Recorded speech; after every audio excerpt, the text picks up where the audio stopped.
Okay, I'm going to give you an early look at the White Lakes pepper. Now this pepper's already been, I think this pepper, we wintered it over last year. So this pepper's over a year old. It's been through, this is its second summer.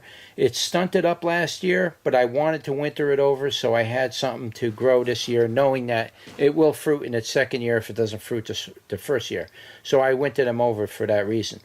But I figured I'd take an early look at it because there is some fruit on it, and they are early in stage. But there's also flowers.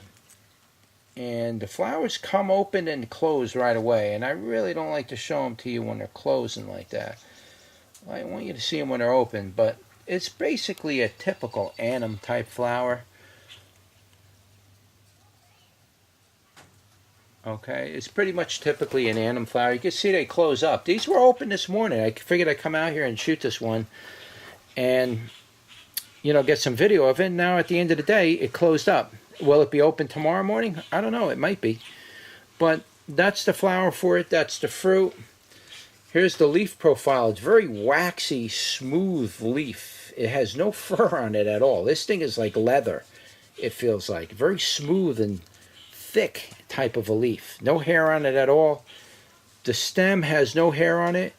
Virtually no purpling except for at the nodes. There's a little purpling at the nodes. Again, that could just be something to do with the soil. Sometimes causes that. Doesn't mean it's bad. It just means that there might be an extra nutrient in there that's causing darkening in the stem.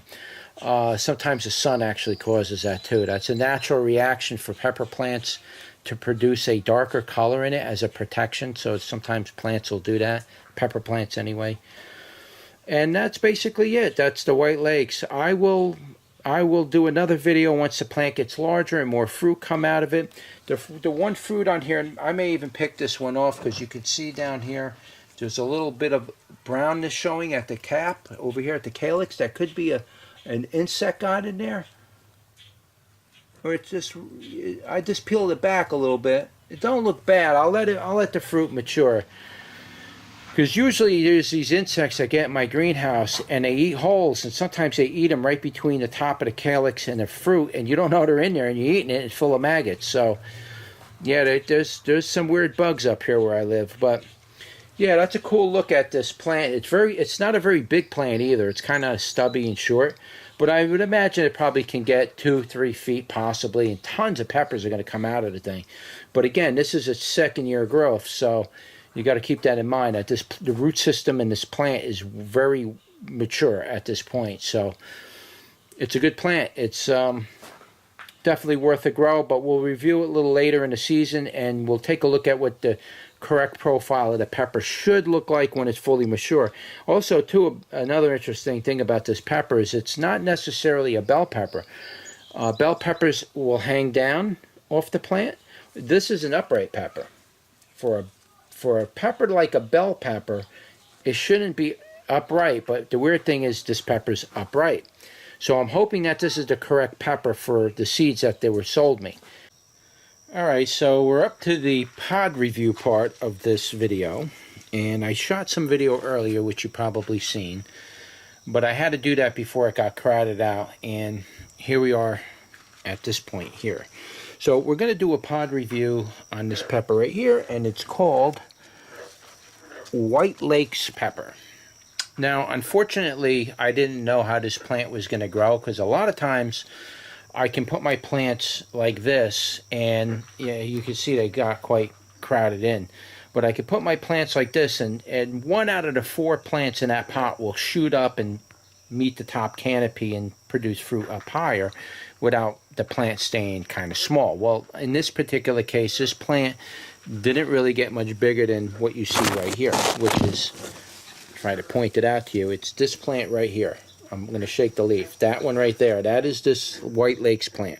I'll bring this one in for the winter and see if I could get it to give me a few more peppers, and we'll try to bring it out for next year. Being it's staying small, I'm going to probably winter it over and, try to do what I can do with it.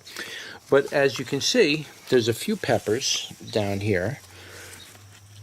A couple of red ones down there, and they're ready. Now, I was under the impression when I bought this pepper that they were supposed to be white. Instead, they were more like a bone color.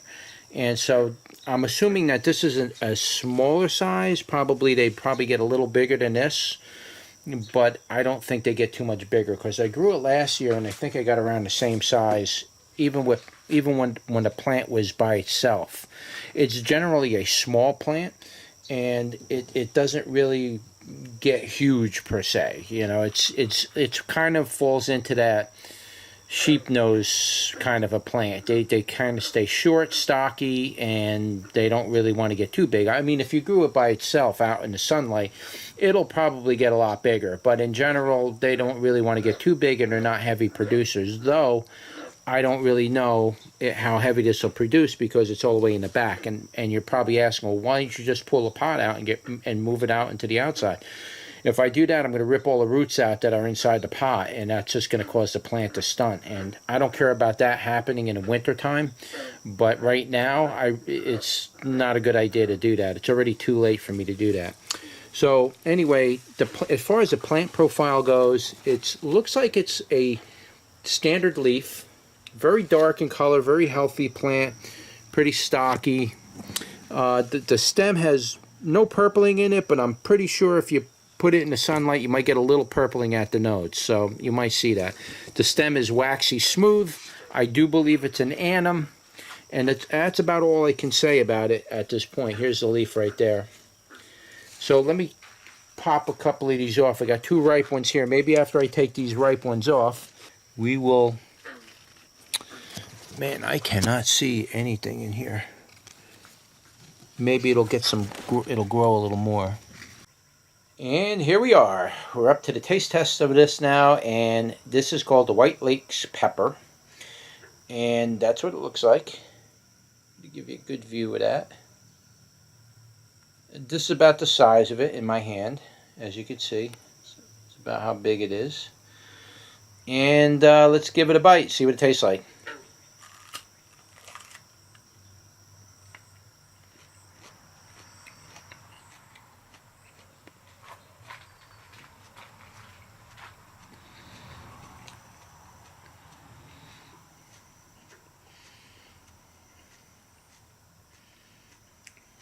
Okay, so first of all, let's just make sure we're clear on this. There's no heat on it as far as I can tell. At least not yet. As far as the taste goes, it's not sweet really at all. It's got a little tanginess to it. It's not rotten or anything. It's not malformed or anything. But it's not really sweet. It does have a peppery taste to it, sort of. But there's no sweetness to it. So, and these are red, so they're ripe. So if there's any starches that convert over to sugar, it should have happened by now. But you can see the wall thickness is pretty thin on it. It's not a thick-walled pepper. Let me take another bite and see if I could get a better... There's almost virtually no sweetness in this at all. At least this one. I'll bite the other one and see if maybe there's some flavor in that one. But there's no sweetness at all. It has a little bit of a tangy flavor and then a peppery flavor. So you can picture what a pepper tastes like. Remove the sweetness from it and put a little tangy on top of that, and that's what it tastes like. It's not terrible or disgusting. I don't know, this one doesn't really... There's not any sweetness. Now, don't get me wrong. In some dishes when you're cooking, you don't necessarily want sweetness from your peppers to sweeten up your dishes. So, for example, like when I make salsa, I don't want to taste sweetness in my salsa, so I don't like to use red peppers, you know, fully ripened bell peppers or whatever pepper in my salsa, because I don't want that sweetness in there. So I will use green peppers so I don't get that sweetness to the salsa. This is kind of like a green bell pepper, but even a green bell pepper has a little bit of sweetness in it. This has like absolutely none. No sweetness at all. It's kind of weird. It's got a little tangy flavor to it, and it's virtually not sweet at all. I'll bite the other one and see if that has any different taste. But let me take one more bite off of this one. It's really strange. It has like the essence of like a fruity type of a flavor with no sweetness.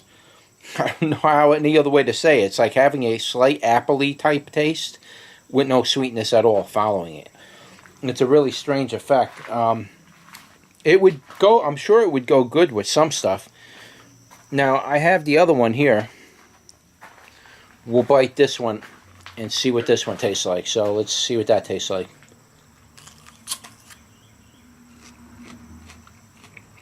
Now, this one was much more ripe, so I was hoping that maybe the sweetness would pick up in it a little. No sweetness on it.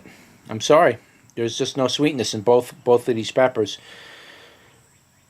Again, like I say, in some dishes you may not want that sweetness. I think like peppers and sausage, for example, I think they go better without that sweetness in it. So green peppers usually go better with it. But as far as this being a sweet pepper, no, there's no sweetness to it at all. Now, that doesn't mean it's a bad pepper, and it doesn't mean you shouldn't grow it. It's just that this kind of pepper, now it might taste, I haven't taste tested it in its unripened stage. So when it's white, I haven't actually taste tested it, so I don't know. What that might taste better in its white stage rather than its red stage. But as far as right now goes, there's no sweetness, straight peppery kind of flavor, maybe a little bit of a floral tone. When I say floral, I mean like maybe a fruity flavor, kind of a tone to it with no sweetness and a little bit of tanginess to it. And that's really it. That's about all I can say on it. So, would I grow it again? I'd grow it again maybe in the different conditions and see if maybe the flavor picks up. Maybe it needs direct sunlight all day and the flavor will pick up. But as of right now, it's definitely not something I would grab out of my garden first thing and eat right away. I guess if I was really hungry, I would. But I don't know what to say. I guess that's it. That's my pepper review for the White Lakes pepper. Like, share, and subscribe, and I'll see you on the next one.